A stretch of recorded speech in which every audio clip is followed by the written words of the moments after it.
오늘이 가장 내 삶에 있어 전성기가 되어지는 게 굉장히 중요합니다. 가장 나은 삶, 오늘 최선을 다하고 또 이왕이면 최고가 되는 삶이 믿음의 정점을 이루며 그런 삶이 좋겠죠. 오늘뿐이 없다라는 의식을 갖고 또 오늘이 기회다라는 의식을 가지고 우리가 또 보좌에 나온다면 또 하나님께서 카이로스의 때가 열어질지 아무도 모르잖아요. 하나님의 주권과 때 가운데 여러분들이 오늘 이렇게 이 자리에 믿음으로 나와왔는데요. 하나님 기뻐하십니다. 믿습니까? 오늘 마리아처럼 참 좋은 삶의 방식을 택하신 거예요. 이렇게 모이기를 힘쓰고 마지막 때가 될수록 무엇 중심으로 살아갈 것인가 참 중요한 것 같아요. 어떤 제도가 우리를 이끌어가는 건 참 중요합니다. 수요예배가 있고 이런 수요예배라는 제도 장치를 통해서 나의 연약성들을 끌어갈 수 있다는 의미에서는 형식적인 면도 참 중요하고 이런 제도도 참 중요해요. 억지라도 와서 은혜 받으면 안 받으니만 못할 때가 있는데 처음에는 억지가 나중에 자원이 될 수 있거든요. 은혜가 넘치면 믿습니까? 그래서 이런 여러분들의 좋은 영혼의 습관들, 경건의 습관들은 굉장히 중요해요. 어떤 습관으로 마지막 때를 내가 살아내느냐, 어떻게 형성이 되느냐 되게 중요한 것 같습니다. 말의 습관뿐 아니라 이런 모이는 습관, 기도의 습관, 이게 익숙해져야 될 줄 믿습니다. 그래요. 저는 한 영혼을 위해서 하나님께서 메시지 준다고 생각하기 때문에 오늘 진짜 이 설교를 사모하는 한 사람만 있다면 주님은 그 사람을 위해서 메시지를 보낼 거라는 생각도 듭니다. 이번 주에 우리가 이제 곧 기름 부음 학교도 이제 시작을 하지 않습니까? 기대가 되십니까? 그래요. 저도 부담은 되지만 이전의 기름 부음 학교 수업과는 또 차원이 틀린 수업이 될 거라는 생각이 들어요. 왜냐하면 그만큼 계시가 점진적으로 확장했고 발전했거든요. 하나님께서 주고자 하는 감춰진 만나가 참 많아요. 그래서 여러분들이 챕터 내용을 알겠지만 하나님의 음성을 듣는 삶을 살아야 돼요. 하나님의 음성을 듣는 삶이 뭔가를 이해를 하셔야 돼요. 어떻게 음성을 듣는가 성경적으로 이해를 하시면서 그리고 좀 더 나아가면 이제 예언 이런 은사가 있는 사람들은 또 사역적인 영역에서도 풀어질 수 있는 것이고 발전적이 되면 저희 교회에서 많이 이렇게 설교를 하잖아요. 음성 듣기에 대한 삶. 그러면 자기 생각과 하나님의 생각을 구별하는 법도 알아야 되고 많이 했기 때문에 제가 오늘 그걸 설교한다는 것은 아니고 기름 부음 학교를 통해 다시 한번 정립을 해 가야 되는 거예요. 그죠? 그리고 꿈을 해석하는 방법. 그래서 이제 추석 이후에 시작을 할 텐데 4시간, 5시간 동안 하루에 그 챕터를 하니까 여러분들이 좀 사모함이 있어야 되고 영적 호기심, 궁금증을 가져야 됩니다. 그랬을 때 또 수업에 집중할 수 있게 되고 또 충분히 기름 부음을 취할 수 있게 됩니다. 믿습니까? 그래서 체력을 좀 키워 놓으십시오. 그 긴 시간 동안 하려면. 저는 서서 하잖아요. 여러분 앉아서 하지만. 저 5시간 동안 저도 많이 힘들죠. 네, 여러분들이 그런 부분에서 일단은 한 가지 힌트를 드리면 목회자를 사모하셔야 그래야지 말씀이 들려요. 두 번째는 목회자를 통해 하나님 음성을 바랄 것이라는 기대감 없으면 내 걸로 안 돼요. 아무리 긴 시간을 설교를 해도요. 나오잖아요. 출애굽기에 보면 그들이 역사의 혹독함으로 모세의 말을 듣지 아니하니라 그랬잖아요. 바로 왕이 너무나 더 악랄하게 그죠? 이전보다 더 가혹하게 노동을 시키니까 괜히 모세가 와가지고 이상한 소리 해갖고 우리가 지금 이 모양 이 꼴이 돼 더 안 좋은 상황이 되니까 그래서 모세의 말을 듣지 않는다 그러잖아요. 그리고 이 말을 너희가 사람의 말이 아니라 하나님 말씀으로 받을 때 믿는 자 가운데 역사한다 그러죠. 하나님 말씀으로 받아야만이 믿음이 생기고 그죠? 하나님께 기대감을 갖지만요. 또 사람을 통해 역사할 때 목사님을 통해 어떤 말씀을 대언할까라는 기대감 가운데 역사가 일어납니다. 그런데 이 모든 걸 막는 게 뭐예요? 상처예요. 선입견. 그런 것들이 없어야 더 흡수가 빨라요. 여러분들이 그래서 기름부음 학교 하기 전에 그러한 내 마음의 태도, 또 그러한 모든 부분들에서 제반, 영적 제반 이런 조건들을 은혜를 잘 받는 시스템으로 만들어 가시겠으면 축복합니다. 안 그러면 누구만 손해일까요? 자기만 손해. 은혜 받는 사람들은 널려 있어요. 자기만 안 받으면 될까요? 저는 그래도 한 사람만 받으면 성공한 거예요. 여러분 치유 아무리 못 받아도 여기에 한 사람만 치유받아도요, 하나님 역사하는 거예요. 믿습니까? 근데 우리는 99가, 100명 중에 99가 못 받으면 하나님이 임재하지 않은 줄 알지만, 한 사람만 받아도 임재했다는 거잖아요. 우리 하나님의 주권을 모르지만, 그런 부분에서 잘 좀 준비해 가고, 또 이제 모집이 시작됐는데, 또 이걸 듣는 타 성도들도 신청을 해서 구글 폼에 댓글 신청을 하면 좋을 것 같아요. 이제 좀 하나하나 저희 교회가 구체적으로 이제 하나하나 이런 뭐 선한 말 프로젝트 이 책자도 그렇고 자리를 잡아가고 어떤 시스템으로 우리 교회가 정립해져 가야 되는지에 대해서 명확하게 제가 묵상하고 하면 그림이 나와요. 이제 어떤 프로그램 우리 교회를 세팅해 나갈까. 제가 10년 차가 됐지만 좀 미지수였고 아직도 좀 불확실했는데 하나하나 이제는 우리 교회가 10주년부터 시작하는구나. 이제 하나님이 알려줬고 더 많은 전기를 끌어서 우리 교회가 이제는 더 많은 전기를 끌은데요. 어떻게 우리 교회를 향한 비전들은 우리 교인들이 좀 나한테 알려주면 좋겠는데 다른 사람들이 생판 모르는 사람들이 우리 교회를 향해서 저를 향해서도 이제 시작이 됐대요. 이제는 위로부터 권능이 임했고 이제는 지금은 이제 복음의 증인처럼 이제는 나갈 때라고 이제는 하기 때문에 저도 이제 큰 기대감을 갖고 나가고 저도 뭐 개인적으로 하나님 약속을 주신 것도 있지만 확신이 갖는 것도 있지만 저만 이러한 세일의 영광을 향한 기대감 흥분하는 것이 아니라 성도들이 같은 기대감 안에서 한마음 간뜻이 돼야 될 줄 믿습니다. 같이 세부대로 준비되어져 가야 돼. 근데 그런 기대감들이 있습니까? 있죠? 아멘. 우리 한 분 하시네. 여주 우리 집사님. 물론 속으로 저희 교회는 크게 하는 아멘을 별로 그러니까 막 방해되는 아멘을 별로 안 좋아해요. 예전에 아멘 크게 하신 분 있는데 설교 너무 방해되는 거예요. 뭐 계속 아멘, 아멘. 제가 그 아멘에 맞추느라고 설교가 이 크기의 문제가 아니라 간절함의 문제고 확신에 대한 문제예요. 믿습니까? 부르짖음이라는 것은요. 간절함의 크기지 신뢰에 대한 크기지 소리 데시벨의 크기가 아닌 거예요. 하나님 기모거리입니까? 그러면 또 그럴 수 있어. 소리의 영향력 가운데 크게 했을 때 의성이 무너졌듯이 소리를 크게 했을 때 역사한다라는 물에 대해서 이런 거를 기름부음하게도 배운다는 거예요. 그럼 소리를 크게 해야 되는가? 소리와 영적 세계의 영향력은 어떤 관계가 있는가? 그럼 소리의 본질은 뭐냐? 이런 것들을 배워가는 게 기름부음학교. 뭣도 틀리지 않아요. 다 어떤 인과관계 안에서 두 개가 균형을 맞춰줘야 하는데 균형을 잃어버리니까 영성이야. 무조건 크게 하라. 막 뭐 부대식 뭐 기도 뭐 여러 가지 종류가 있는데요. 소리만 크면 어둠이 떠나가고 비행기에서도 그렇게 해보세요. 승무원한테 쫓겨나요. 항상 상황에 맞는 경우에 합당한 말. 아름다운 말이라는 것은 상대방을 배려하는 것이고 그 모든 것들이 하나님이 무엇을 원하는가. 그게 사랑이 담긴 것이고 그것이 덕이 되는 것이고 그것이 균형을 맞춘 것이거든요. 그래서 우리가 그런 데서 이제 기름부음학교 때 좀 더 또 하나님께서 또 주신 만큼 해 나갈 텐데 기대감을 갖고 나갔으면 좋겠고 오늘 제가 뭐 이런 얘기 안 하고 바로 설교 들어가려고 했는데 그냥 마음속에 좀 수요일이니까 편하게 하자 그래서 제가 좀 했습니다. 이해해 주시죠? 형 어차피 집에 늦게 가는 거 빨리 가는 거 안 좋아하잖아요. 안 좋아하는 거 알고 있어요. 그래서 뭐 저한테 뭐라 할 사람도 수요일은 특별히 부담 없잖아요. 뭐 2시간을 하든 3시간을 하든 상관없습니다. 뭐 다른 분들이 보기에는 되게 설교가 길죠. 어떻게 다 소화할 수 있을까?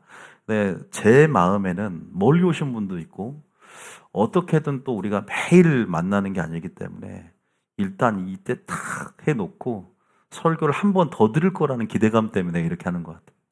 제 설교는 2번 이상 들어야지 영양가가 있어요. 제가 장담하지만 한 번 들어서는 아니야. 진짜 아니야. 저는 2번째 들을 때 은혜가 돼요. 정말 장담. 2번 들을 때 이렇게 설교했었나? 새로운 설교가 하는 것 같은 생각이 들어요. 한번 맛을 본 사람들은 분명히 제 말이 뭔 말인지 알 거예요. 무조건 2번 들어야 돼. 우리 그래서 설이 일전이라는 운동이 있잖아요. 설이 일전. 설이 일전. 저는 한자를 이와 일밖에 못 쓰니까 그냥 설이 일전 말로 하겠습니다. 하영이 웃지 마. 쓸 수 있어. 쓰면 난리나. 자, 어쨌든 좀 항상 설교할 때 여유가 없어가지고 좀 같이 얘기하고 싶어서 얘기한 거고, 오늘 되게 중요한 설교예요. 근데 하나님의 주권, 하나님의 타이밍, 때를 알 수 있는 굉장히 실제적인 설교이기 때문에 오늘 설교를 여러분이 잘 알았으면 좋겠어요. 어떻게 보면 정말 마지막 깨와 방주를 예배할 수 있는, 마지막 길을 열 수 있는 설교이기도 해요. 제가 이번 주에 제가 저번에 진로의 특강에 대해서 했고, 청년들, 이번 주엔 결혼 특강에 대해서 했어요. 여러 가지 질문도 받고 많은 걸 했거든요. 근데 이제 마지막 질문 가운데, 어떤, 그죠? 청년이 예를 들어 주의 날에 정말 헌신되게 하나님 앞에 믿음 안에 성령 안에 심고 투자했어요. 그런데 왜 결혼을 못 하냐? 예를 들면, 또 우리가 하나님의 심은 것대로 아름답게 은혜를 거두지 않습니까?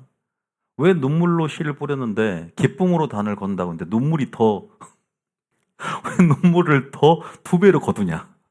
왜 눈물로 거두냐 이 말이야.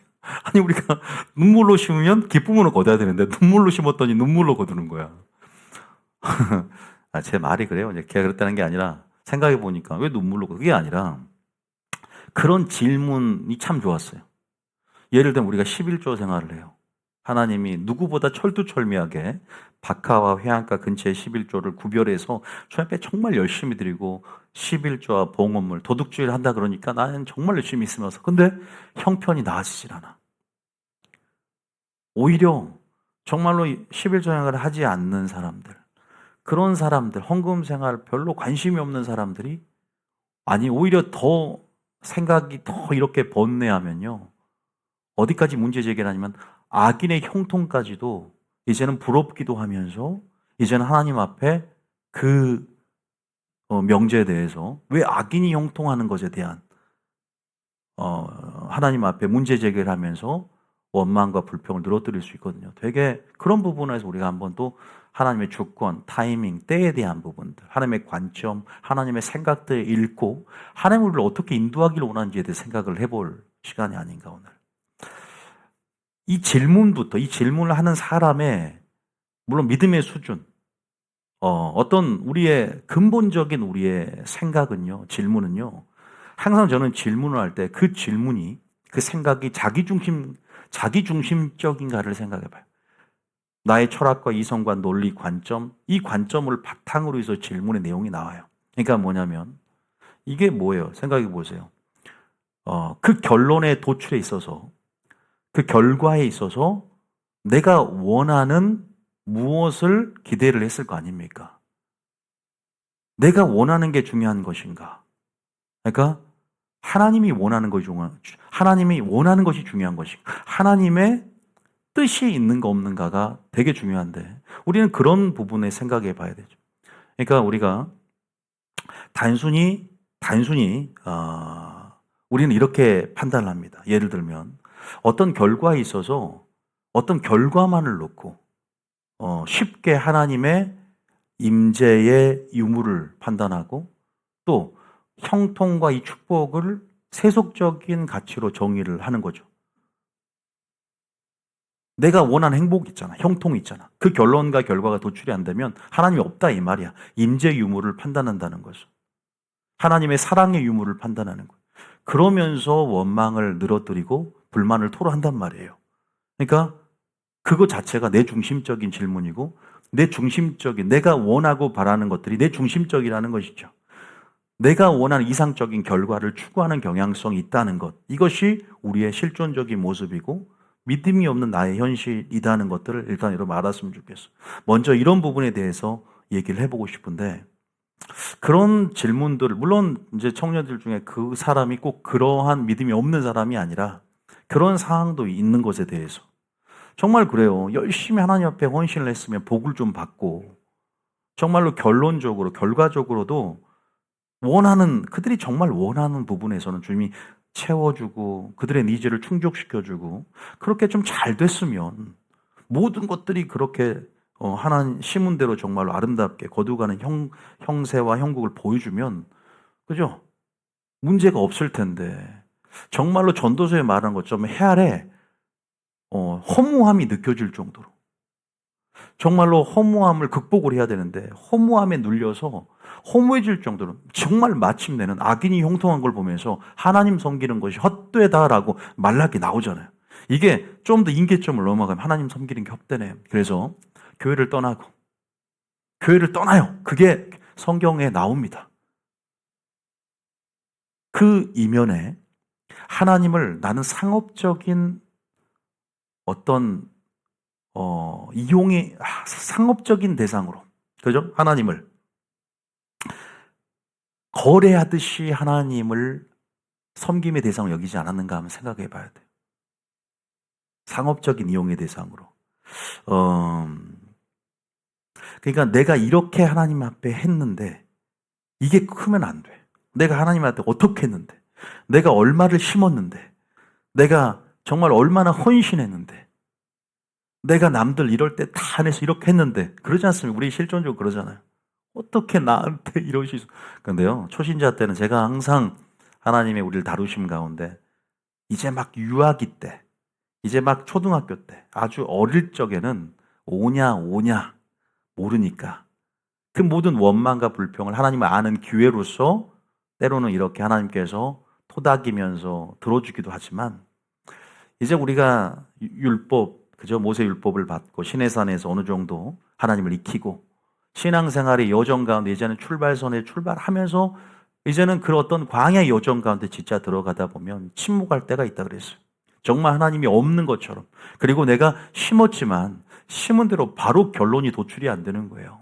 심은 대로 바로 결론이 도출되는 게 아까 말대로 눈물로 심었는데 눈물만 흘리고 있는 거예요. 어느 때까지입니까?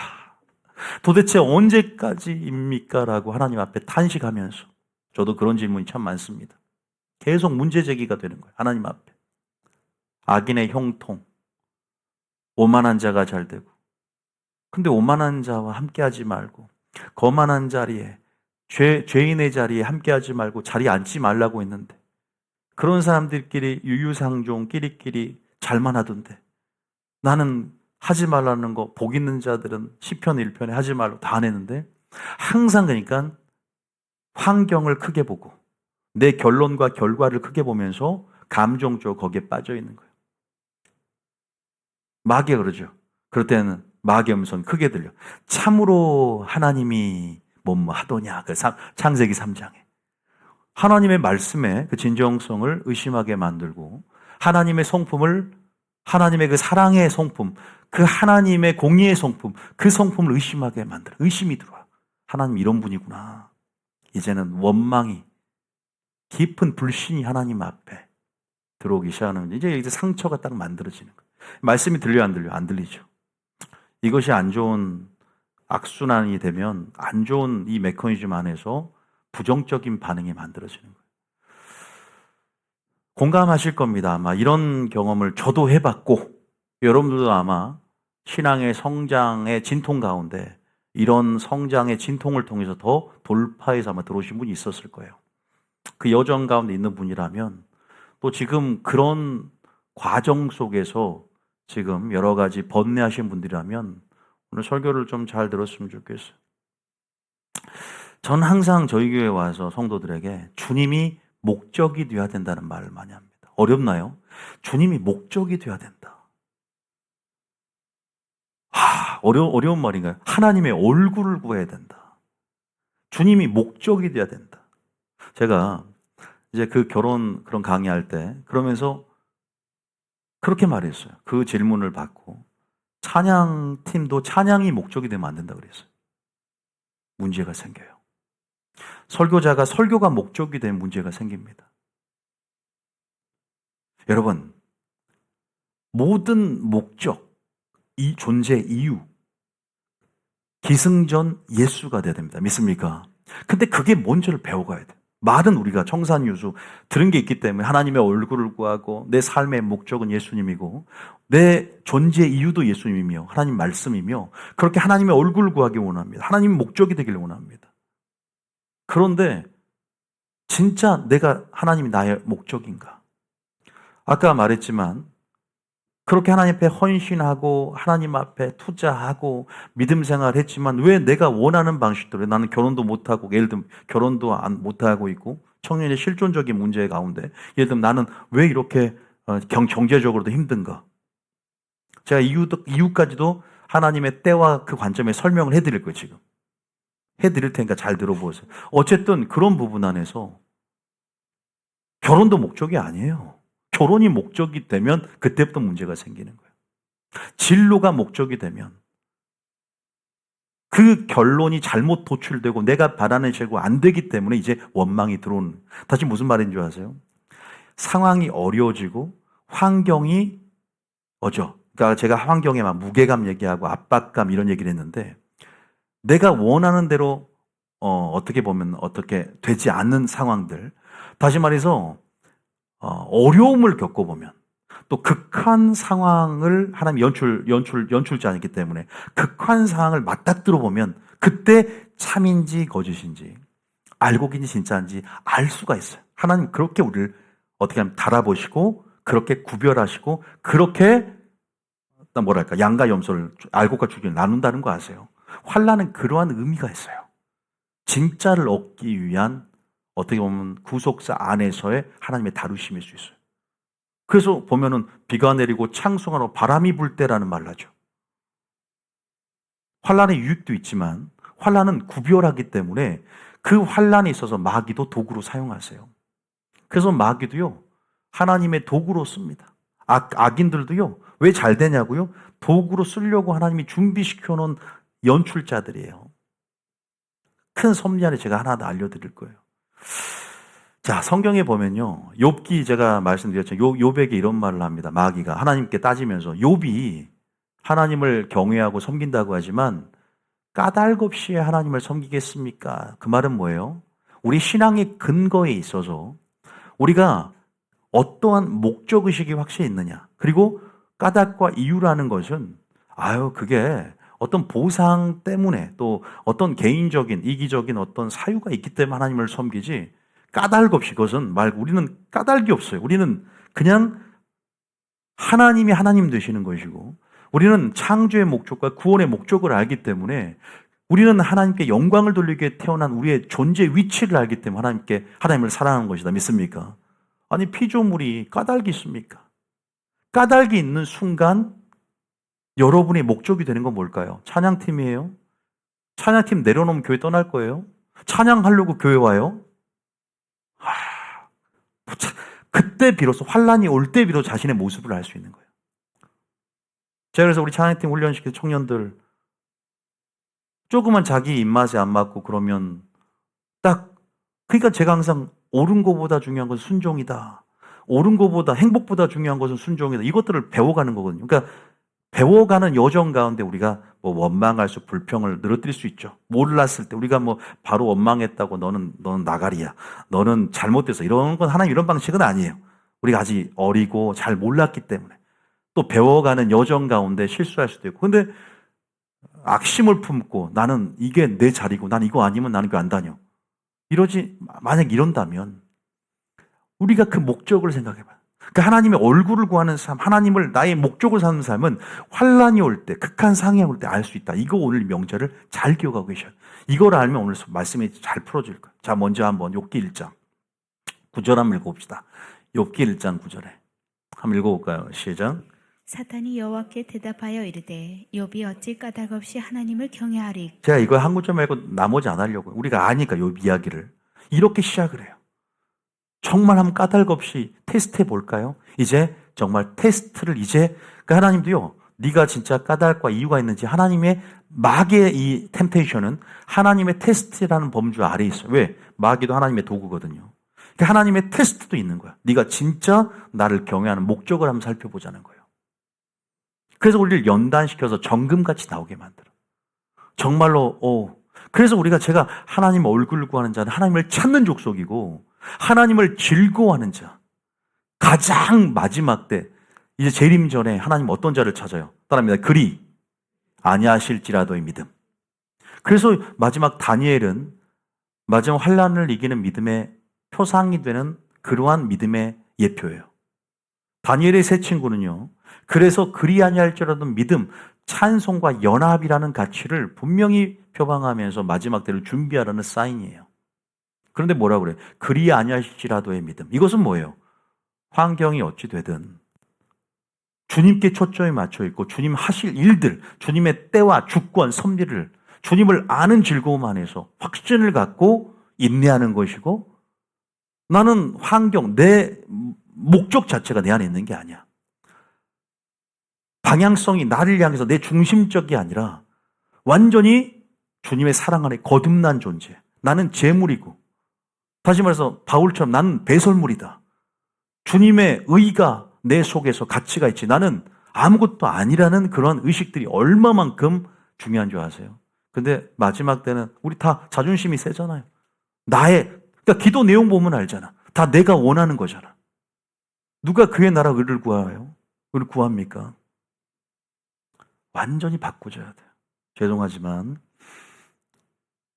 쉽지 않더라고요. 재물 포기하는 것도 쉽지 않고 내 중심적, 그러니까 우리가 서로 부부간에 싸우고 성도 교회 안에서 싸움이 일어나고 다 자기 중심적인 방향성을 남을 향한 방향성으로 이게 이동하거나 바꿔지지 않기 때문에 문제가 생기는 부분입니다. 그래서 정말 하나님이 원하는 십자가의 정신, 하나님이 계속 우리에게 요구하는 신앙의 어떤 지향적 모습은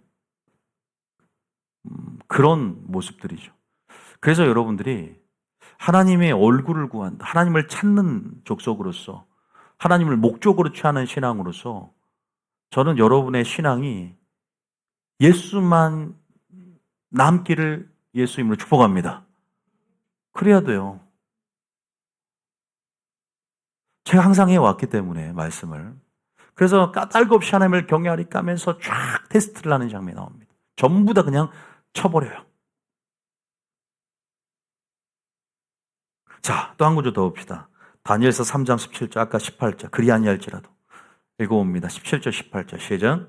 왕이여 우리가 섬기는 하나님이 계시다면 우리를 맹렬히 타는 풀무불 가운데서 능히 건져내시겠고 왕의 손에서도 건져내시리이다. 하나님이 나 이 질병에서, 하나님이 나 이런 상황 속에 건져낼 거란 믿음이 있어요.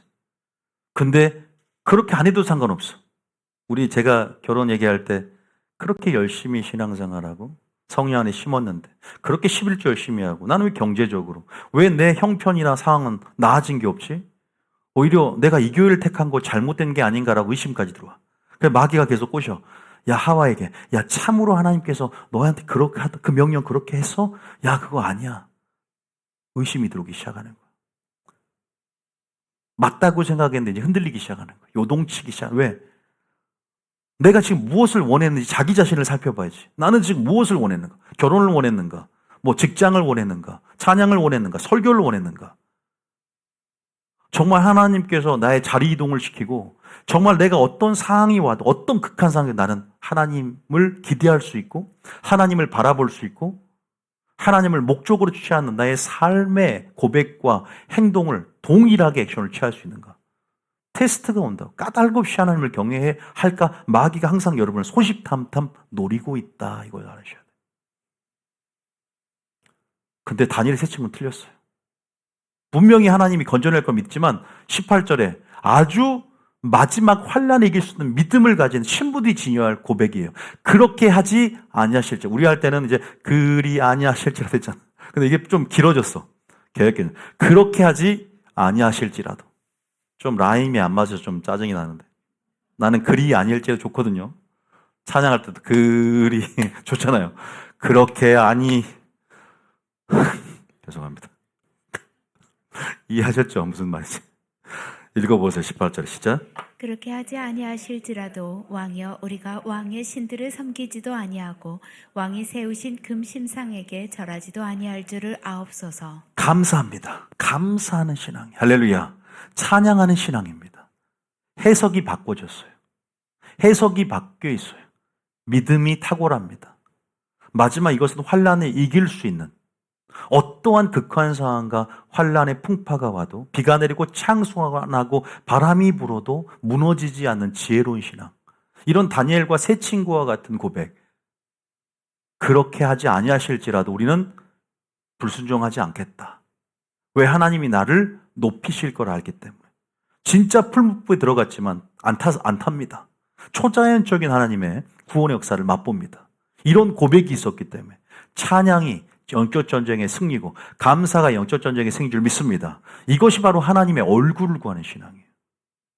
환란이 올 때 늘어난다니까요. 맨날 말은 얼굴을 구한다. 하나님이 목적입니다 하지만 막상 내가 목적이 된 것은 교회 안에서 비본질이야. 진짜 진리의 말씀이 목적이 됩니까? 이 교회 왜 왔습니까? 여러분 무엇이 목적이에요? 어려움이 오면 알아요. 그래서 비가 내리고 창수하고 바람이 불 때 무너짐이 심한 집과 무너지지 않는 집의 차이를 주님이 극명하게 대조하면서 말씀하시는 거예요. 분명히 하나님이 환란을 통해서 알곡과 쭉정이를, 그죠? 하나님께서 분명히 구분하실 거라고. 양과 염, 나는 양인가 염소인가? 나는 진짜인가 가짜인가? 마지막 환란에서 승리하려면 여호와의 얼굴을 구하며 여호와를 찾는 족속이 되어야 되는데 또 고백 하나 가지고 하박국의 고백. 하박국 2장 3장 17절 18절 동일한 고백이요. 그리 아니하실지라도 똑같아. 무화과 나무이 똑같죠. 찬양이 즐겁게 찬양하는 찬양이죠. 3장 17절입니다. 시작.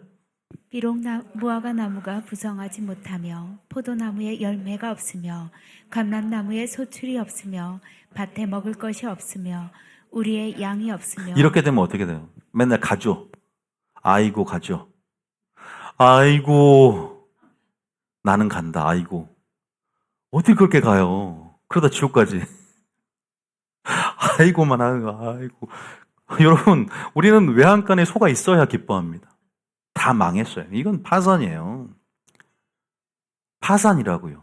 물론 문맥상 우리가 다른 얘기도 할 수 있겠지만 우리가 그런 부분에서 18절에 한번 보세요. 이런 상황 속에 어땠는지 봅시다. 18절에 읽어봅니다. 18절에 나는 여호와로 말미암아 즐거워하며 나의 구원의 하나님으로 말미암아 기뻐하리로다. 이게 여호와의 얼굴을 구하는 것이다.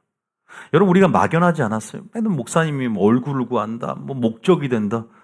몰라도 좋아요. 근데 나는 환란 때, 극한 상황 때, 어려움이 올 때 나는 무엇이 목적이 되어 있는가? 어떤 까닭으로 나는 신앙생활을 했고 그때 비로소 존재 물음적으로 나란 존재에 대해서 고찰해보고 나는 누구 안에서 어떤 정체성을 가지고 그죠? 나를 규정했는가? 나는 누구인가? 창조주와 피조물의 구도 속에서 여러분 우리는 가장 행복하고 가장 형통한 그러한 어떤 우리 위치를 성경으로 우리가 잘 정립해서 그렇게 정의를 내리고 있어야 돼. 성경적 하나님의 관점으로 행복과 형통의 가치를. 그리고 우리의 하나님과의 언약 관계 속에서 언약의 하나님이신 하나님이 누구인가를 잘 아는 것, 그분을 신뢰하는 것, 그분과 인격적인 관계를 맺고 있어야만이 얼굴을 구하는 것이 성립이 돼요. 예를 들면 인격적으로 믿고 있기 때문에 그분이 나를 통해서 나라는 존재를 각인해 주시고 나에게 역사할 것을 믿게 되거든요. 그분이 나를 모른다면 상관이 없기 때문에 기대감이 안 생기는 거예요. 그래서 항상 얼굴을 구한다는 의미는 인격적인 쌍방향 교제가 성립이 됐다. 다시 말해서 가지가 포도나무에 붙어서 한 번이라도 그분의 공급을 맛봐야 돼. 은혜를. 믿습니까? 그게 바로 살아있는 관계예요. 그것이 커넥션, 연결된 거예요. 그러지 않고서 피상적으로 그냥 지적으로 하나님을 사랑합니다. 이게 아닌 것이죠. 적어도 이런 하나님에 대한 관계 속에서 연결을 맛봤다면 계속 순종함으로 그분 앞에 거하면서 그분의 공급, 그분의 은혜의 공급을 맛보면서 그렇게 인격적으로 그분을 사랑하고 인격적으로 그분을 알고 인격적으로 그분을 예우하면서 그렇게 그런 상황, 그런 커넥션 속에서 우리는 하나님의 얼굴을 구할 수 있는 거예요. 믿습니까? 그래서 신부와 신랑의 관계 속에서 신랑을 잘 알고 신랑을 기대하고 그렇게 하지 아니할지라도 나를 다시 살리실 것을, 나를 구원하실 것을, 나를 높이실 것을, 그래서 모든 하나님의 섭리 안에서 지금 상황은 이렇지만 하나님이 가장 좋은 때 나에게 줄 것을 끝까지 신뢰하는 것입니다. 할렐루야. 인내입니다. 인내. 하나님의 타이밍을 알아야 돼. 때를 알아야 돼. 그래서 때도 공부해야 돼. 하나님의 때. 목욕탕의 때가 아니라 하나님의 때를 우리가 알아야 한다. 제 개그 본능이 좀 있어요. 하나님의 때를 우리가 신뢰해야 된다. 배워가야 돼요, 여러분. 자, 보세요. 나는 그래도 여호와로 말미암아 즐거워할 거야. 하나님 얼굴을 구하니까. 인격적으로 그분을 알고 있거든, 나는 신랑을. 뉴비전 통해서 말씀을 배웠고 살아냄을 통해서 그분이 어떤 분인가를 성령 안에서 확신을 통해서 성령을 통해서 하나님의 영광을 맛봤고 하나님과 접속하는 거예요. 하나님 나라에 접속하는 거야. 그 능력을 체험했어. 더 성장해 가는 거야. 더 사랑이 깊어지는 거야. 그 지성소의 경험을 통해서. 그 하나님으로 뭐야? 기쁨이 있어. 천국을 맛봤기 때문에. 그러면서 소망이 어떠냐? 19절까지 시작. 주 여호와는 나의 힘이시라. 나의 발을 사슴과 같게 하사 나를 나의 높은 곳으로 다니게 하시리로다. 이런 기대감을 가지시길 축복합니다. 나의 힘이요, 구원이요, 산성이요, 피할 바요, 요새요. 나를 높은 곳으로 다니게 하시고 나를 높이실 주님을 기대하는 것. 할렐루야. 이 고백, 그리 아니할 두 고백을요, 마지막 때를 살아가는 신부의 노래로, 우리의 삶의 고백으로, 여러분들이 날마다 우리 삶을 주장하는 명제로, 우리 삶을 주장하는 성구로 여러분들이 잘 품고 은장도를 품은 것처럼 이 말씀을 품고 신부들이 살아가야 될 줄 믿습니다. 여러분,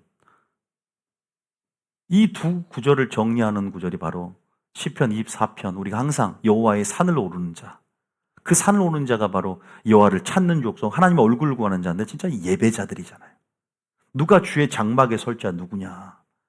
그래서 이 여호와의 영광과 아름다움을 본 다윗처럼, 마리아처럼 그렇게 뉴비교회 성도들이 여호와의 산에 오르며 하나님을 인격적으로 만나고 그분의 성품을 맛본 자들이 그 친밀함의 영역을 사모함으로 올라가는 거예요. 할렐루야. 그 진리의 맛을 안 자들이 모든 목적이 찬양에 있지도 않아, 설교에 있지도 않아, 어떤 비본질이 있지 않아, 먹고 마시는 것에 있지 않아, 교회 밥 먹으러 오는 것도 아니잖아요.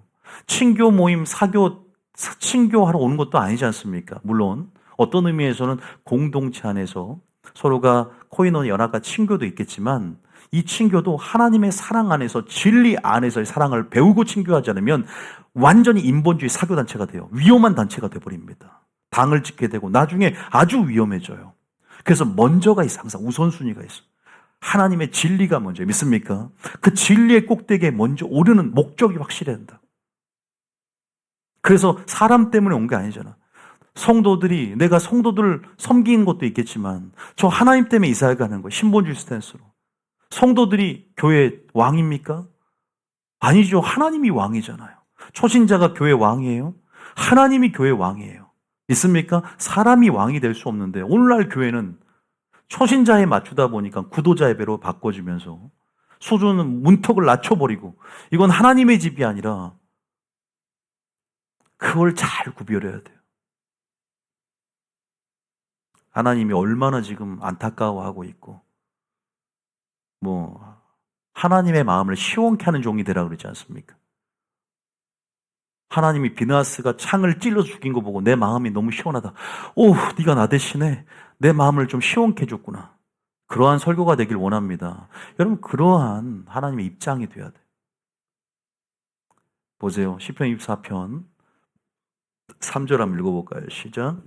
여호와의 산에 오를 자가 누구며 그의 거룩한 곳에 설 자가 누구이며. 저는요 그냥 읽는 게 아니에요. 지금 종말론이야. 여러분들이 제 설교를 얼마나 이제 들은지 모르겠지만 제가 이렇게는 말하지만 지금 종말론과 연결해서 생각할 수 있어요. 성경이 이제 종말론의 상황에서 이 비밀을 풀 수 있는 거거든요. 종말론적인 상황, 환란이 가까운 종말적인 상황에서 우리는 반드시 꼭대기로 올라가야 돼요. 예전에 사모가 꿈을 꾸고 눈물 흘리면서 앞에서 간증한 적이 있었잖아요. 막 풍파가 오고 막 산 다 꼭대기 올라가는데, 그죠? 예표적이지만 뭐 믿음으로 취한 사람들이고 벌써 잊어먹은 사람도 있을 거예요. 그런데 지금 마지막 때는 높이 올라가야 돼. 고도, 영적 고도가 높은 곳으로. 우리 좀 더 높은 곳으로 올라갈까요? 63필드 꼭대기에? 웃자고 한 얘기인데 또 어떤 분들은 어쨌든 3절입니다. 시작. 여호와의 산에 오를 자가 누구며 그의 거룩한 곳에 설 자가 누구인가? 4절. 곧 손이 깨끗하며 마음이 청결하며 뜻을 허탄한 데에 두지 아니하며 거짓 맹세하지 아니하는 자로다. 제가 뭐 이걸 하나하나 주의하진 않아도 그냥 예배자로서 목사님 말은 항상 무엇을 할까가 아니라 어떤 존재가 되어야 되냐. 마르다가 아니라 마리아. 항상 내면의 성결, 그리고 우리가 어떤 존재, 어떤 형상 안에서 빛과 소금이 돼야 될지, 산상순의 삶의 계명을 지키는 자, 하나님을 기쁘시게 함을 통해서 담대함을 얻는 자, 그런 것들을 다 포괄적으로 얘기하겠죠. 그냥 무조건 사역자라고 찬양팀 열심히, 물론 찬양팀 열심히 하고 사역 열심히 하는 그런 걸 폄하하는 게 아니라 우선순위 개념에서 주님 분명히 네 지금 목적과 까닭들을 한번 테스트하면서 우리 안에 있는 숨은 내면의 동기까지도 어떠한 동기를 가지고 또 어떠한 목적성을 가지고 하는지에 대해서 하나님은 우리 자신이 먼저 확인하길 원하는 거예요. 내가 이랬구나. 내가 이것이 목적이 있었구나. 내가 결혼이 목적이었구나. 내가 직장이 목적이었구나. 내가 사람 간의 관계가 목적이었구나. 나는 친목을 위해서 교회를 다니려고 했구나. 천국 가야 될 거 아니에요. 그 아이러니하죠? 하나님을 교회, 공동체를 사랑하고 형제를 사랑하는 것이 하나님의 사랑의 증거예요. 친목이 나쁘다는 게 아니라 우선순위가 안 돼 있으면 다 인본주의로 다 나가 떨어져요. 그 무섭지 않습니까? 저는 지금 비밀을 밝힌다고. 비밀을. 나만 알기엔 너무나 커서 진리의 규모가. 여러분들은 어떻게 생각하는지 모르겠어요. 그냥 물론 하나님만 기뻐하면 되고 나야 뭐. 그런데 여러분들이 지금 이 음성에 전 세계 사람들이 반응할 수가 없어요. 절대 대부분 없어요. 이제 마지막 때가 되면 될수록, 그러나 소수의 남은 자들이 동의해서 선한이 예배되는 그릇으로 소수의 300용사들을 하나님이 훈련시켜서 일으킵니다. 믿습니까? 그 자가 돼야 돼요. 좋은 교회 많아요. 각자의 부르심을 따라서. 나는 상관없어요. 언제 연합될 수도 있고 그러지만 제 부르심을 따라 여러분 맞는 처방전이 있고 맞는 전략을 주기 위해서 이 교회에 왔고 일단 집중해야 돼요. 집중. 있습니까? 부족함 없을걸요? 정말 저희 교회 여러분들이 말씀이 복잡하면 벅찼지. 외울 것도 많고 복잡하면 벅찼지. 부족함 없을걸요? 우리가 뭐 기름부음 학교 하지, 요한계시록 학교 하지, 성경 몇 작게 하지, 또 책 이거 또 세트 3개 또 추가해서 하라고 하지. 할 게 많아 죽겠어 그냥 시간이 없어요. 이걸 다 알기. 청년 올리브 독후감서 내라고 했는데 언제 다 쓰지? 전 다 목적이 있어요, 여러분. 훈련 안에서 분명히 나죠. 근데 이렇게 해서 나와 상관없이 떠나면 너 얼마나 참 자식을 잃은 것처럼 아프더라고요. 물론 또 그 사람이 또 씨를 뿌리고 나갈 것을 기대하고 나가지만 많은 길을 돌아갈 수 있잖아. 내가 그 사람 망한다는 게 얘기야. 나간 사람 망한다는 게 아니에요. 하나님의 주권이 있지만 그 사람이 지름길로 갈 수 있는 길을 다시 한번 이제 내비게이션이 잘못 이렇게 바로 고속 들어가면 10분이야. 근데 잠깐 어긋났다고 새길로에서 한 2박 3일을 걸어서 온다면 20분 거리를 근데 그 돌아서 가는 건 어둠이 우글우글거리고 있어 항상. 어떻게 될지 몰라. 발람이 그랬거든. 그러니까 우리가요 하나님을 알아야 되더라고요. 부르심을 따라서 하나님을 알고 신랑을 알고 신랑이 무엇을 원하는지 그럼 길이 보이고 분명히 알 수 있어요. 목회자가 그것을 또 도와주잖아요. 영혼의 감독자이신 예수님이지만 또 하나님께서 목회자를 통해서 지도자를 통해 계시의 전달의 체계가 있거든요. 계시록 1장 1절에 하나님께서 계시의 전달이 이렇게 사람을 통해 역사하면서 목회자를 통해서 7교회 편지를 누구이겠습니까? 그렇게 전달하는 과정 속에서 여러분들이 이것을 하나님 말씀으로 받을 때 또 공동체 안에 하나됨과 역사함이 일어나는데 다 그렇지 않지 않습니까? 그래서 저는 그런 부분에서 교육을 시키고 싶은 거예요. 하나라도 이렇게 해서 적어도 제가 맡겨진 양들과 사명 안에서는. 그랬으면은 뭐 사람 늘리는 게 먼저면 막 저도 이렇게 안 합니다. 그냥 저는 그거예요. 저는 춤을 춰요, 춤을. 재롱을 피운다고요. 어떻게든 사람만 모으면 되니까. 재밌어야지, 일단. 재미 하나도 없잖아요, 저. 3초로 빠지니까 죄송합니다. 일단 빨리 할게요. 자, 4절에 보면 손이 깨끗하고 마음이 청결하며 뜻을 허탄한 데 두지 아니하며 거짓 맹세하지 않는 자, 무슨 말인지는 알 거예요. 그러면서 보세요. 5절에 그는 여호와께 복을 받고 구원의 하나님께 디카요신에 의를 얻었습니다. 의가 결국 의의 산물이 내 속에 이루어지는 거예요. 형상으로 또 열매로, 형상과 열매로 이루어지는 거예요. 그 의의 능력을 맛봐요. 그래서 6절에 이 사람이 바로 뭐예요? 여호와를 찾는 족속이에요. 이 사람이 뭐냐면 하나님의 얼굴을 구하는 자. 이 사람은 환난 가운데 요동하지 않아. 좌우로나 치우치지 않아.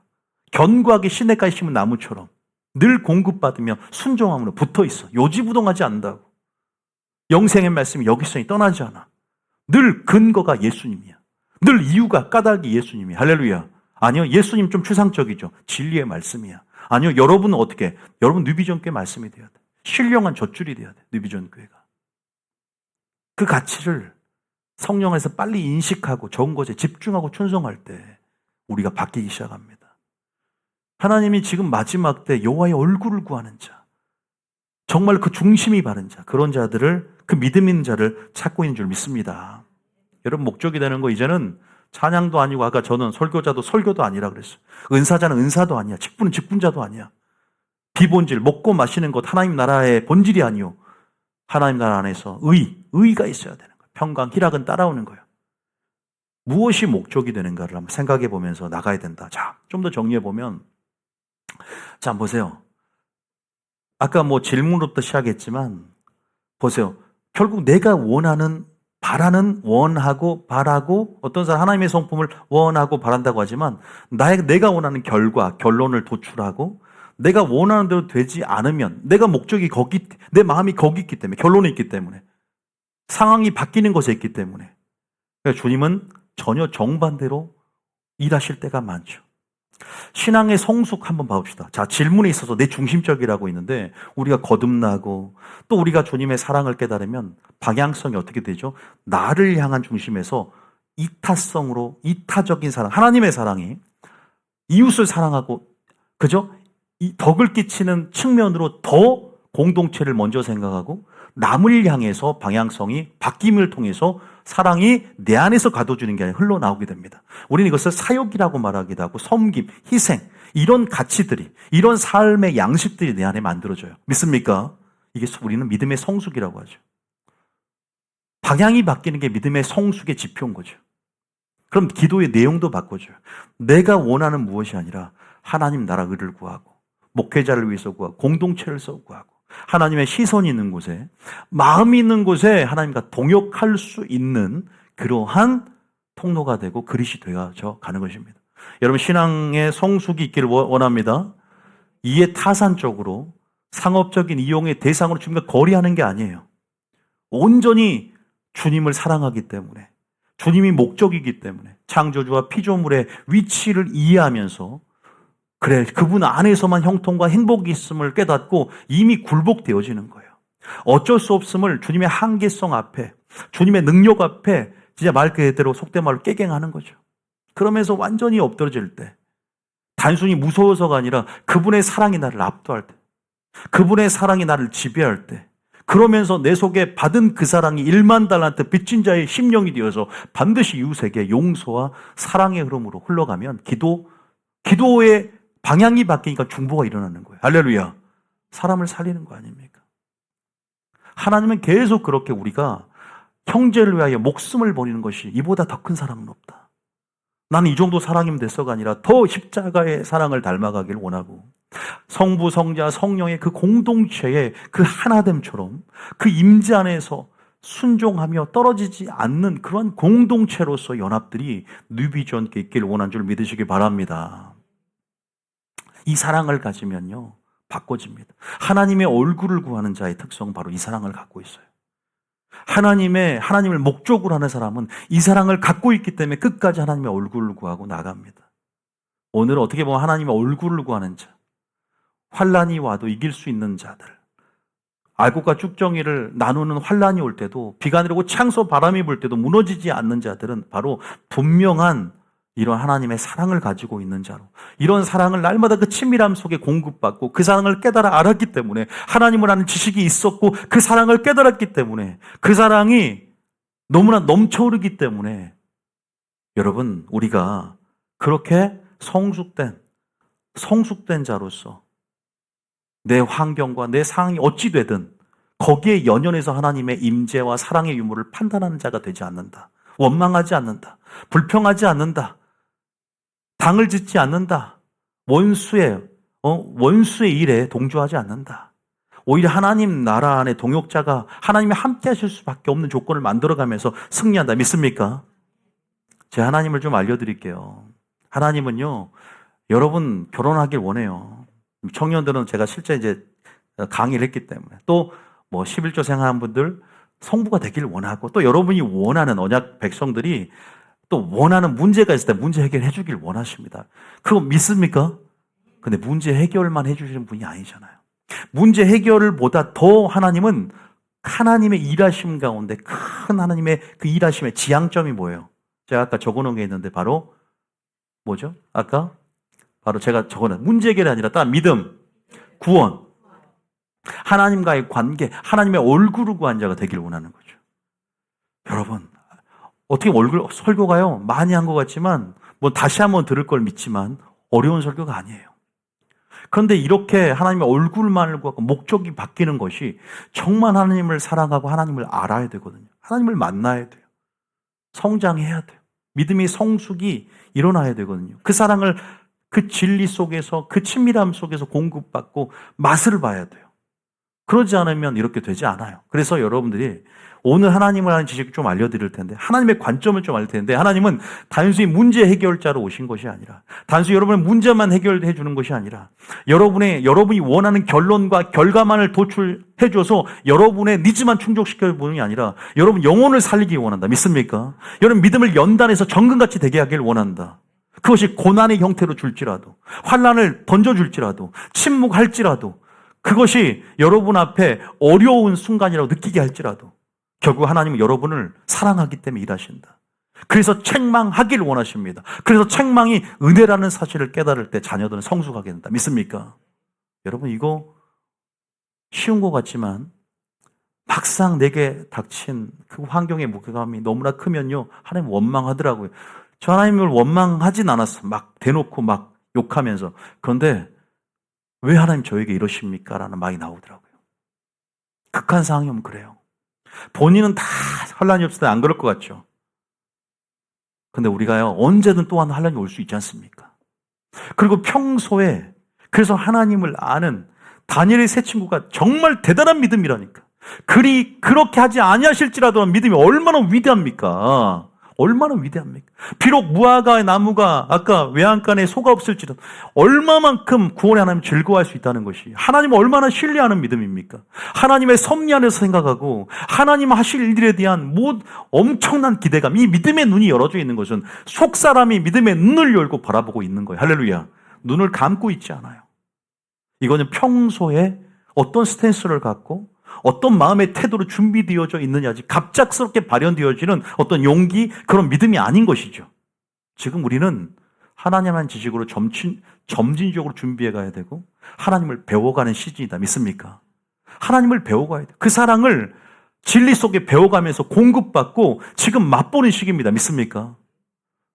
아니 사랑을 행하려면 사랑이 무엇인가 배워가면서 지금 이렇게 하나님의 영적 자궁 안에서 계속 아둘람 동굴에서 계속 이런 우리 오합지졸들이 용사가 되기 위해서 그 시즌들을 겪어가야 돼요.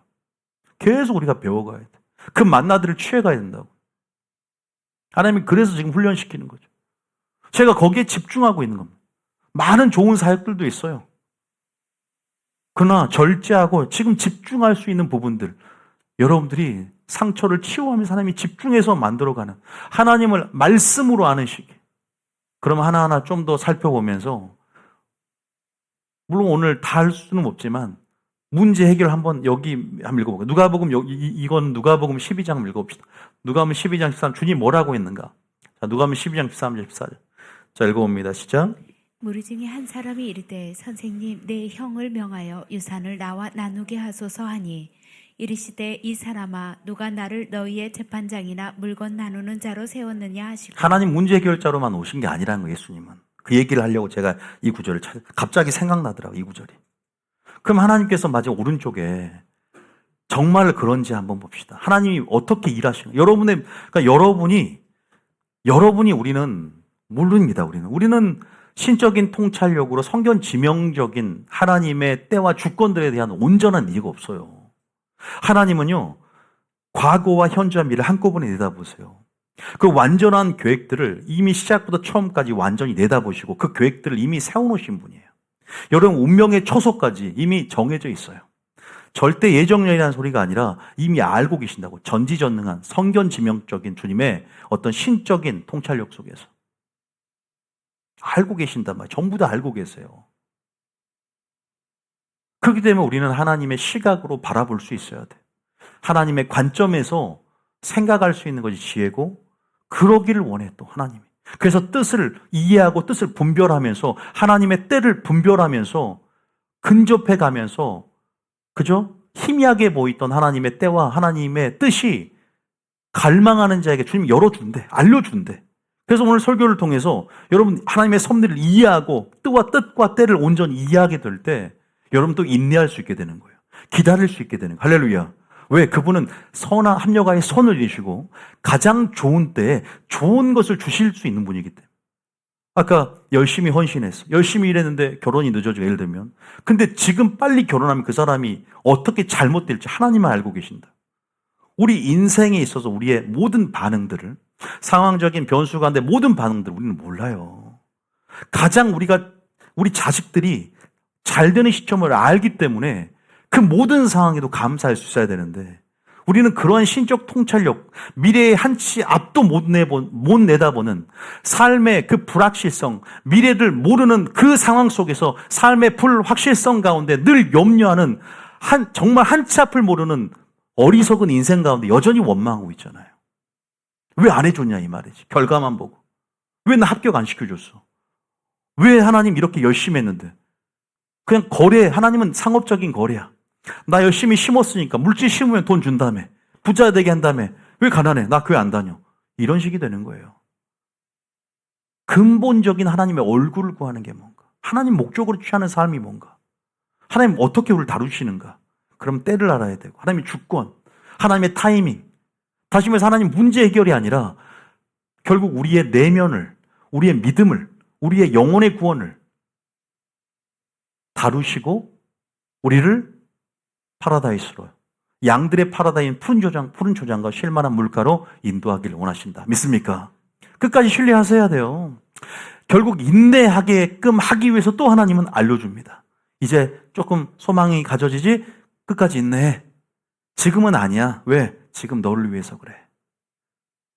제가 교회에 부흥회 가는 것도 하나님 이제 10주년이 됐는데, 이건 내가 하나님이 저한테 약속한 사이즈가 아니지 않습니까?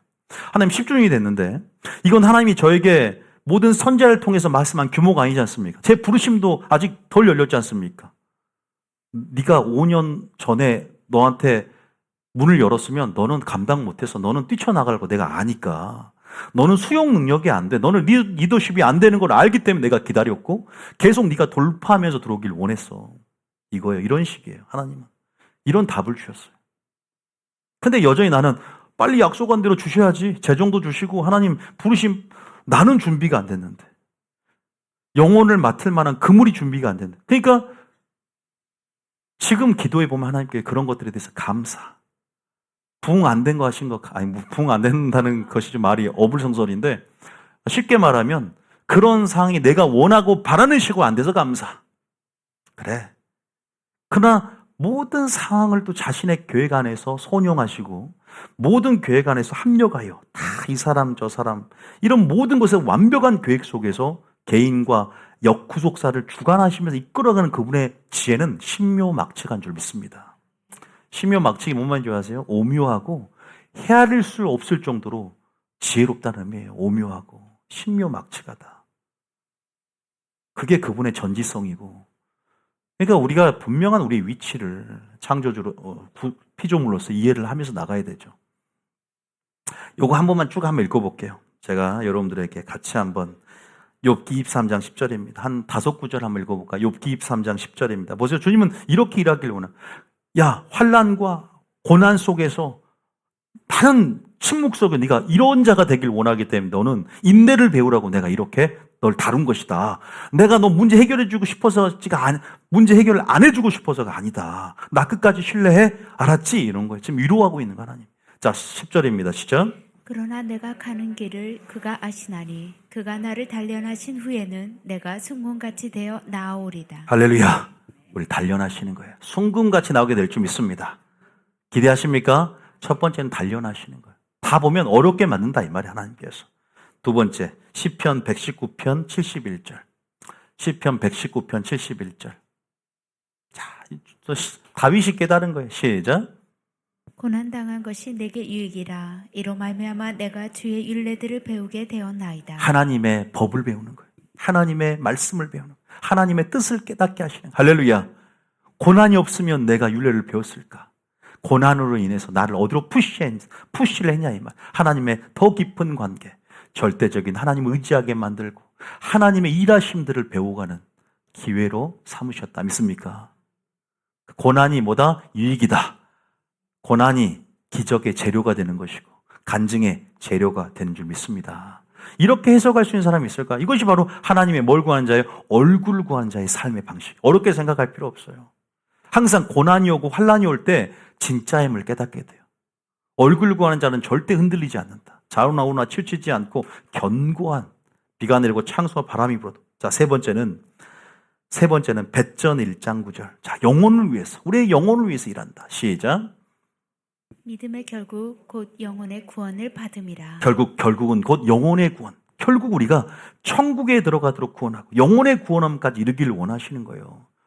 중간에 우리가 멸망당하거나 버림받지 않길 원하세요. 믿음과 연결되어 있죠. 영은 정의 같은 믿음으로서 승리해서 영혼의 구원함까지 나간다 이 말이에요. 믿습니까? 한 구절 더. 디모데후서 4장 18절. 자, 우리가 뭐 안 적어도 되고 그냥 말씀의 흐름 안에서 그냥 말씀을 이렇게 읽어보면 좋을 것 같아요. 자, 시작. 주께서 나를 모든 악한 길에서 건져내시고 또 그의 천국에 들어가도록 구원하시리니 그에게 영광이 세세 무곡토록 있을지어다. 악한 일에서 왜 건져내요? 또 천국에 들어가도록 구원하신다. 최종적인 하나님의 일하심의 지향점은 결국 하나님 우리의 구원을 위해서 일하신다. 믿습니까? 천국에 들어가도록 구원하신다는 거예요. 천국에 들어가도록. 계속 이런 말씀들을 읽을 거니까요. 또 보고 또 볼 거예요. 계속 죽을 때까지 다닐 생각하시는 분들은 안 적어도 돼요. 그러나 내가 이번 연도까지 다닐 거면 열심히 적으시고. 아니, 농담이고. 부담 갖지 말라는 거예요. 적는 거에 있어서. 또 보고 또 볼 구절들이에요. 계속 볼 거예요. 우리는. 또 한 구절 더 볼까요? 베드로전서 1장 또 6절에. 자, 여기는 뭐예요? 여기도 정금같이 되게 만드는 거예요. 다 보세요.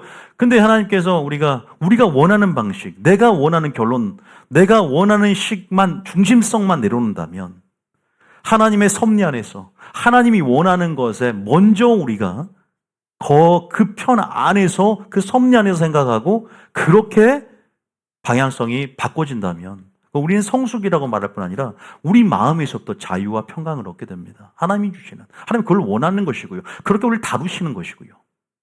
성숙되게 6절입니다. 시작. 그러므로 너희가 이제 여러 가지 시험으로 말미암아 잠깐 근심하게 되지 않을 수 없으나 오히려 크게 기뻐하는도다. 이렇게 되면서 뭐가 켜질까요? 계속 인내함과 오래 참음이 생겨요. 그죠? 내가 이 교회에 이렇게 충성했는데 왜 나는 이 모양 이 꼴일까? 예를 들면 그런 식으로 계속 마귀는 생각하게 만드는 거예요. 누구보다 지금 안정된 상태인지 알아야 돼요. 믿습니까? 응답을 받아요. 지금 하나님의 테스트 안에서 주님은 언제까지면 끝까지 충성해라. 죽도록. 내가 널 지금 살리고 있다. 내가 널 연단시키고 있다. 네가 율례를 배우게 될 것이고 가장 깊은 나의 완전한 사랑과 뜻을 깨닫게 될 것이다. 믿습니까? 결국 어떤 자가 그걸 누린 줄 아세요? 끝까지 인내하는 자가 누리게 돼요. 나가 떨어지는 자, 도망가는 자가 아니에요. 조금만 요새는 그렇죠. 힘들면 나가버리고 그만해버리지 않습니까? 그런데 성령 충만하고 하나님을 사랑하고 끝까지 버티는 자.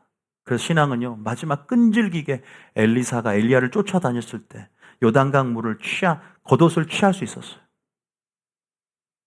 결국 그렇게 끝까지 쫓는 무리가 되어야 된다. 믿습니까? 그러나 문제는 환경이 그렇게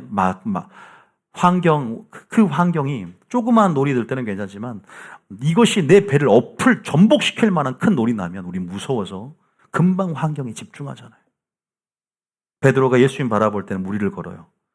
근데 노를 보고 환경적인 두려움에 압박감을 느끼면 깔아앉기 시작하는 거죠. 우리의 연약성이 바로 거기 있지 않나. 하나님의 얼굴을 구한다고 하면서 여전히 하나님 호주머니 뭐 하나 돈 좀 줄까 기웃거리고 하나님의 얼굴을 보면서 눈을 보면서 코를 보면서 입을 보면서 인격적으로 주님이 목적이 되고 주님을 사랑하시기에 예수님 축복합니다. 그분의 권능을 구하는 것이 아니라 그분의 얼굴을 구하고 성품을 구하십시오. 그분의 사랑을 구하십시오. 그분의 디카요신의 의를 구하십시오. 그분의 지혜를 구하십시오. 그분의 생각을 구하십시오. 할렐루야.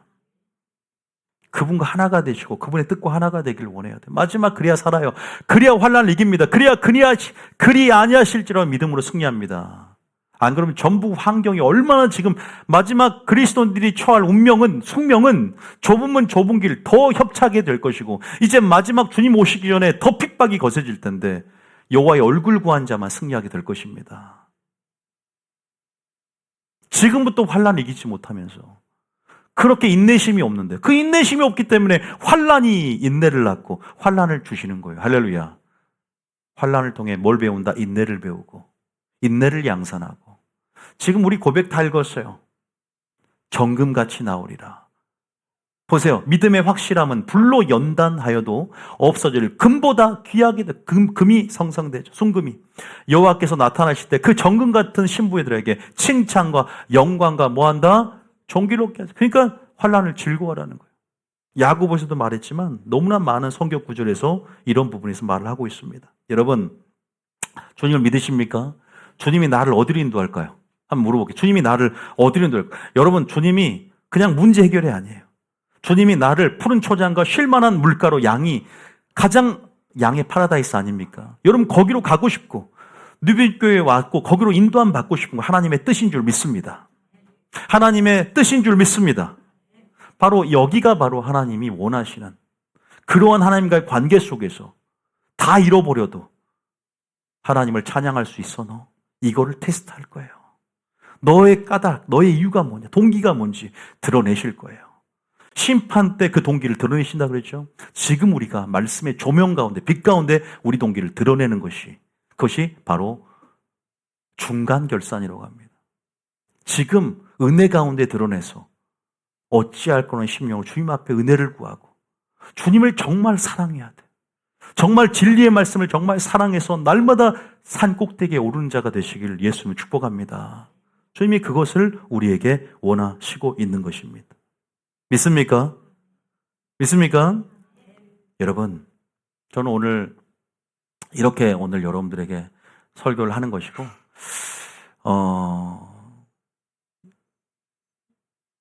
여기까지 원래 설교가 마쳤는데, 요 구절 한 구절만 읽고 마쳐봅시다. 요 한 구절만. 자, 전도서 9장 11절, 12절 한번 볼게요. 전도서 9장 11절, 12절. 2부 설교를 하려는 건 아니고요. 한번 여유있게, 여러분 집 가기 싫다고 했으니까, 자, 11절 한번 읽어, 12절. 왜냐하면 이것은 하나님의 때에 관련된 문제 가운데 아까 연관이 되어 있는 문제라 한번 읽어볼게요. 시작. 내가 다시 해 아래에서 보니 빠른 경주자들이라고 산작하는 것이 아니며 용사들이라고 전쟁에 승리하는 것이 아니며 지혜자들이라고 음식물을 얻는 것도 아니며 명철자들이라고 재물을 얻는 것도 아니며 지식인들이라고 은총을 입는 것이 아니니 이는 시기와 기회는 그들 모두에게 임함이니라.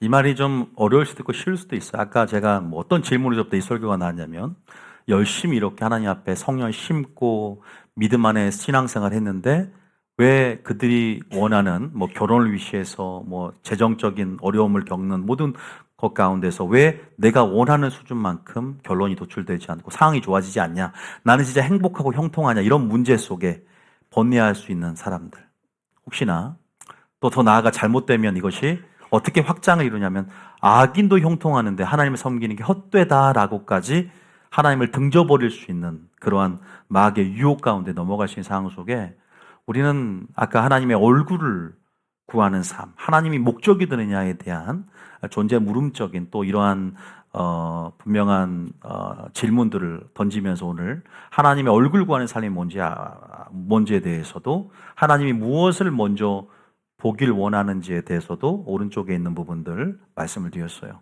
기억하셔야 돼요. 다시 한번 들으셔야지. 오늘 한 번 소액분 안 됩니다, 절대로. 근데 제가 지금 말하고 싶은 것은 뭐냐면 그럼에도 불구하고 아까 왜 그렇게 됐는지에 대해서 그 과정 속에서 보세요. 아까 그랬죠. 여기도 보면 용사들이라고 다 전쟁에 승리한 것도 아니래요. 그러니까 허무함에 대한 얘기들을 했어요. 전도자 솔로몬은. 그리고 우리가 신앙생활하면서 뭔가 심은 대로 아까 눈물로 씨를 뿌렸으면 기쁨으로 거둬야 되는데 왜 눈물을 거두냐?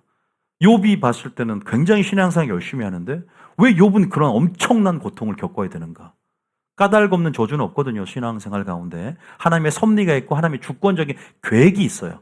그런데 뭐가 있냐면 보세요. 여기 보면 하나님은 시기와 기회 두 가지 용어를 쓰면서 시기라는 것은 그들에게 있어서 정해진 하나님의 때가 있는 거예요. 뭐 카이로스의 때가 됐던 하나님의 계획, 하나님의 때들이 있어요. 그래서 우리가 뭐 절기도 있지 않습니까? 뭔가 하나님의 때, 연월시죠. 또 기회라는 것은 재난을 의미하거든요. 재난. 그러니까 시기와 어떤 기회가 그들에게 임했다라는 것이죠. 그러니까 이런 것들도 하나님의 어떤 주권적인 하나님의 계획과 하나님의 때가 있다는 것들에 대한 부분들. 그러니까 솔로몬이 왜 이런 얘기를 했냐면 사람의 지혜로서 아무리 사람의 지혜가 어리석음보단 나아. 하나님의 지혜가 아니라. 근데 그 지혜가 어리석은 자보다 낫긴 낫지만 미래에 이렇게 오는 불확실한 재앙이라든가 재난에 대해 우리가 어떻게 할 수가 없잖아요. 이런 사람의 어떤 실존적인 무능력, 또 사람이 이렇게 재난을 대처할 수 없는 코로나 같은 그러한 무능력과 그런 한계성 앞에서 이런 허무함들에 대한 얘기를 열거하면서 어떻게 우리가 이 허무함을 극복할 수 있는가에 대한 것이 솔로몬의 전도서예요. 그러니까 그 어떤 측면에서 사람의 지혜에 대한 허무에 대해서 얘기를 하고 있는 거예요. 봐라, 모든 것이 하나님의 주권 아래 있다. 니들이 아무것도 재난 앞에 어쩔 수 없잖아. 그러면서 시기와 때, 어떤 때와 시기와 기회는 그들에게 임하니라. 그러면서 12절까지 한번 봐보고 12절 한번 읽어볼게요. 시작. 분명히 사람은 자기의 시기도 알지 못하나니 물고기들이 재난의 그물에 걸리고 새들이 올무에 걸린 같이 인생들도 재앙의 날이 그들에게 호련히 임하면 거기에 걸리느니라. 그러니까 우리가요, 어쨌든 우리가 하나님의 섭리는 모르지만 하나님 자신만의 완전한 주권을 가지고 있고 구속사, 개혁사를 가지고 있다는 사실을 믿으시라 이 말입니다. 믿습니까? 이것이 하나님 아는 지식 가운데 하나라는 거예요. 아까 신부가 아까 친밀함 속에서 요하는 지식을 알았을 때 얼굴을 구한다고 했는데 그 지식 가운데 단면을 보여드리는 거예요. 이것이 하나님의 때를 아는 지식이 있어야 되는 거예요. 제 말은. 보세요. 하나님은 당신의 주권 가운데 그럼에도 불구하고 완전한 지혜 가운데 믿는 자들을 하나님께서는 합력하여 선을 이룬다. 자, 좀 위로가 되는 구절 한번 볼게요. 이사야 55장 8절 9절. 자, 이건 그냥 쭉 읽기만 하면 이제 하나님의 때에 대한 한번 잠깐 얘기하고 우리 기도 한번 하겠습니다. 55장 8절입니다. 시작. 이는 내 생각이 너희의 생각과 다르며 내 길은 너희의 길과 다름이니라. 여호와의 말씀이니라. 9절에 이는 하늘이 땅보다 높음 같이 내 길은 너희의 길보다 높으며 내 생각은 너희의 생각보다 높음이니라. 하나님의 생각을 신뢰하십시오. 하나님의 생각을 신뢰하십시오. 마귀의 참으로 하나님이 이러하더냐라는 성품을 의심하게 만들고 말씀의 진정성을 어떻게 보면은 폄하하게 만들고 또 훼손시키는 마귀의 어떤 생각 가운데 그 생각을 단호하게 물리치시겠으면 축복합니다. 아시겠죠? 11조 한다고 뭐 얼마 재정이 들어? 이런 생각 가운데 완전히 벗어나야 돼. 우리는 말씀의 근거에서 여호와를 경외하는 자가 되어야 될 줄 믿습니다. 솔로몬 이것을 깨달았어요. 다만 하나님을 경외해라 너희들은. 상황이 어찌했든. 왜? 하나님은 항상 시기가 있다. 하나님의 때가 있다. 하나님은 완전한 계획과 주권을 가지고 있다.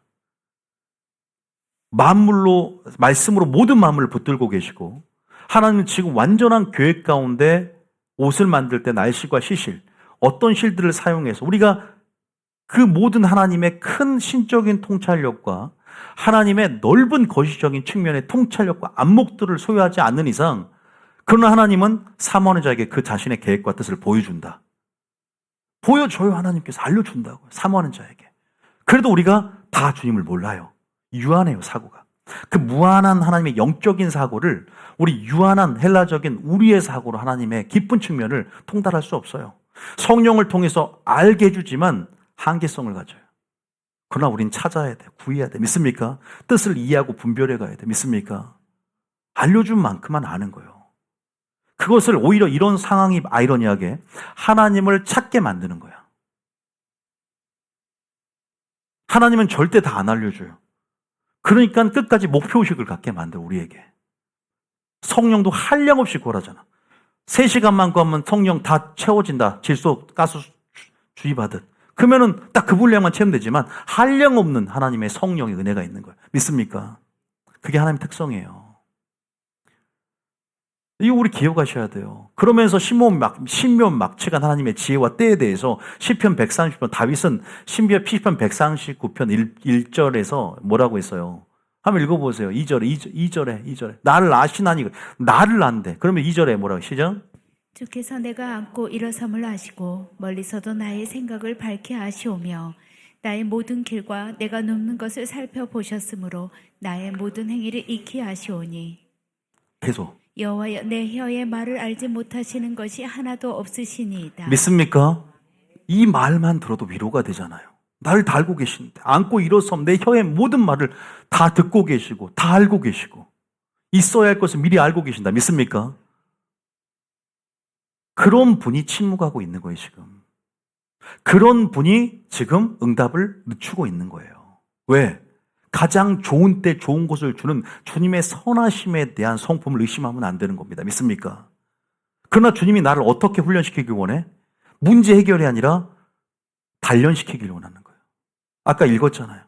정금 같은 믿음으로 고난으로 율례를 배우고 하나님을 배우게끔 하나님께 계속 기도함을 통해 하나님을 찾는 근육이 만들고 근육을 만들어서 칭찬과 영광과 존귀를 주고자 하고 환난을 이길 수 있는 믿음으로 만들며 인내하는 믿음으로 끝까지 승리해서 그 믿음을 증명해 가고 물론 성취감도 주고 기도응답도 바로 그때그때 주는 부분도 있겠지만 하나님은 그런 알 수 없는 사람마다 개인적으로 틀리긴 하지만 그럼에도 불구하고 여러분들은 그리 아니하실지라도 비록 무화과 나무 잎이 마르고 포도나무에 열매가 없어도 하나님을 찬양하고 하나님을 즐거워하고 하나님이 나의 힘이라고 고백할 수 있는 그런 자가 돼야만이 승리할 수 있음을 믿습니다. 인격적인 주님과의 관계 속에 더 깊은 주님의 친밀함을 들어가 보면 반드시 이 고백을 할 수밖에 없다. 믿습니까? 친밀함을 경험해 봐 이 고백을 하죠. 16절에도 분명히 주님이 이 139편에 분명히 정해놨어요. 내가 모든 인생의 계획을 세워놨다고. 16절에. 보세요. 니들 아직 태어나기 전에 형질이 이루어지기 전에도 내 눈이 너를 보았다는 거예요. 나를 위하여 정한 날이 보세요. 다윗 나를 위하여 정한 날이 하루도 되기 전에 태어나기도 전에 주의 책에 다 기록이 되어 있대. 여러분의 계획들이 다 기록이 되어 있다고 믿습니까? 나를 향한 계획들이 다 기록이 되어 있다고. 여러분 마음대로 살아가는 것이 아니에요. 우리가 하나님 손바닥 위에 있습니다. 믿습니까? 하나님을 떠나서 우리가 아무것도 아니요. 아무 존재도 아니요. 우리는 하나님 안에서만 우리 정체성을 규명할 수 있는 존재임을 믿습니다. 그런 것들을 생각해 볼 때 우리는 우리를 하나님 아는 지식이 얼마만큼 있는가? 하나님의 때를 아는가? 신랑을 얼마만큼 아는가? 하나님을 얼마만큼 아는 하나님의 때에 대한 지식이 있고 이렇게 시기와 기회들이 있는 그래서 우리는 끝까지 이 허무함을 극복하기 위해서 그 즐거움의 자리, 하나님을 아는 자리로 들어가야 될 줄 믿습니다. 할렐루야. 재앙이 와도 두렵지 않아요. 합력하여 선을 이루고 완전한 피할 길을 감당할 수 있기 때문에 감당할 수 있는 시험을 주시는 분임을 믿습니다. 우리를 알기 때문에 감당할 수 있기 때문에 주는 거예요. 할렐루야. 감당 못할 시험 안 줘요, 자녀들에게. 여러분이 감당할 수 있으니까 그 시험이 있는 거지, 감사해야 되는데 나 감당 못하는데 왜 이 시험을 줘? 이렇게 원망할 수는 없어요. 제가 어떻게 하나님의 섭리에 대해 오늘 설교를 다 합니까? 그러나 우리가 여러분의 지식 총동원해서 또 이 설교를 들은 것 믹스해서 하나님 여러분에 계시한 만큼, 지금 감동을 주는 만큼 위로를 받고 전진해 가시게 예수님 축복합니다. 믿습니까? 찬양합시다. 찬양해요. 자, 찬양해요.